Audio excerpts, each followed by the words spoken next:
Bonjour à toutes et à tous. Aujourd'hui, on va aborder un sujet qui est absolument fondamental pour votre future pratique d'opticien, la myopie. Mais attention, on ne va pas se contenter de survoler la simple correction. Non, on va aller beaucoup plus loin. Voyez cette présentation comme une sorte d'autopsie. On va vraiment disséquer le signal biologique qui pilote la myopie pour comprendre comment, demain, vous serez en mesure de le maîtriser. Alors, avant de plonger dans les détails techniques et la biologie, il faut qu'on prenne la mesure du phénomène. Parce qu'on ne parle pas de quelques cas isolés là. On est face à une véritable crise de santé publique mondiale qui est en train de se dérouler littéralement sous nos yeux. Retenez bien ce chiffre, il est frappant.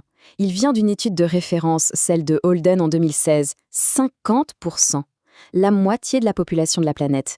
C'est un changement physiologique absolument sans précédent dans l'histoire de l'humanité. Et ça vous place, vous, futurs opticiens, au cœur d'un enjeu de santé majeur. Et attention, ce n'est pas de la science-fiction, hein. Regardez cette carte. L'épicentre se trouve en Asie de l'Est, où la prévalence de la myopie frôle les 90% chez les jeunes adultes. Il nous montre ce qui nous attend. L'Europe et l'Amérique du Nord ont suivi la même trajectoire, avec simplement quelques décennies de décalage. Une progression aussi fulgurante ne peut pas s'expliquer uniquement par la génétique. C'est évident, l'environnement joue un rôle absolument déterminant. Et ça nous amène directement à devoir casser une idée reçue, une croyance qui a été ancrée pendant très longtemps. La cause de la myopie est en réalité bien plus complexe et surtout bien plus dynamique qu'on ne le pensait.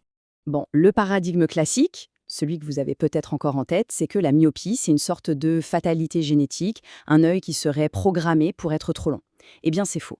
La réalité, c'est que l'œil est un organe dynamique, il ajuste en permanence et activement sa propre longueur en fonction de la qualité de l'image qu'il reçoit sur la rétine. C'est ce qu'on appelle une boucle de rétroaction ou feedback loop. Pour faire simple, le signal visuel reçu en sortie va influencer directement la structure même de l'œil en entrée. Voici la métaphore que vous devez absolument retenir pour comprendre la myopie aujourd'hui. La génétique, c'est le pistolet qui est chargé. Bien sûr, avoir des parents myopes, ça multiplie le risque, c'est un fait. Mais ce qui fait que le coup part, ce qui déclenche vraiment l'épidémie, c'est l'environnement. Et cet environnement, en fait, il se résume à une sorte de balance. D'un côté, on a le facteur aggravant, le travail de près, ce que les anglo-saxons appellent le near work. Et de l'autre côté, on a le facteur protecteur dont on a découvert l'importance capitale, l'exposition à la lumière extérieure. C'est l'équilibre, ou plutôt le déséquilibre, entre ces deux forces qui va sceller le destin de l'œil d'un enfant. Bon, d'accord. Mais alors, comment est-ce que cette balance se traduit au niveau biologique? On va plonger maintenant au cœur du mécanisme pour comprendre le signal qui dit à l'œil « grandis » ou « arrête-toi ». Le principe fondamental, le voici. L'œil réagit à ce qu'on appelle la défocalisation hypermétropique.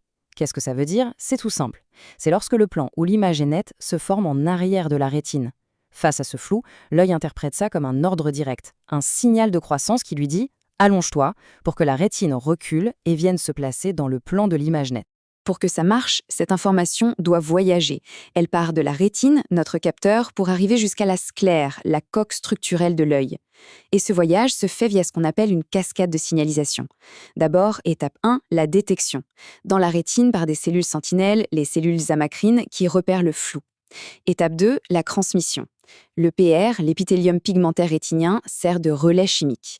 Étape 3, la modulation. La choroïde, cette couche très vascularisée, va s'amincir. C'est le signal Go. Et enfin, étape 4, l'action.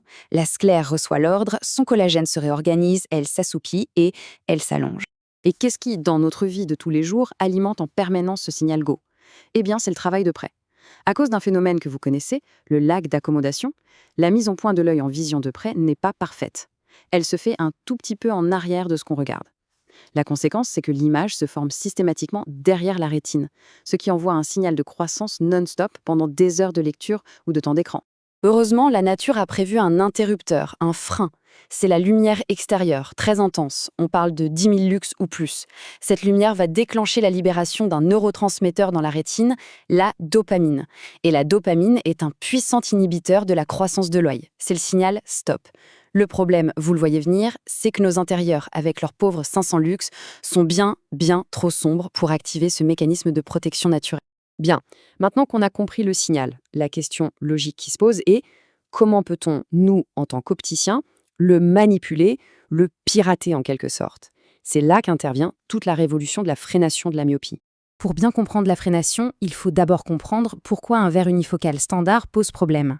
Oui, bien sûr, il assure une image parfaitement nette sur la fovea, notre zone de vision centrale et précise. Mais regardez bien ce qui se passe en périphérie.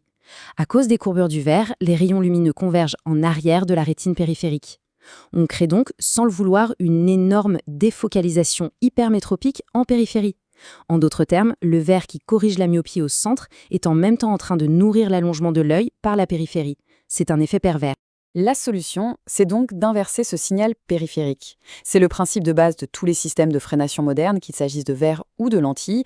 Ils garantissent une vision centrale parfaitement nette, mais en périphérie, ils vont volontairement créer une défocalisation myopique, c'est-à-dire que l'image va se former en avant de la rétine. Et ce signal stop constant et puissant va dire à l'œil « c'est bon, arrête de t'allonger ». Ce principe de défocalisation myopique, on le retrouve dans 3 grandes stratégies. D'abord, l'orthokératologie, des lentilles rigides portées la nuit qui remodèlent la cornée.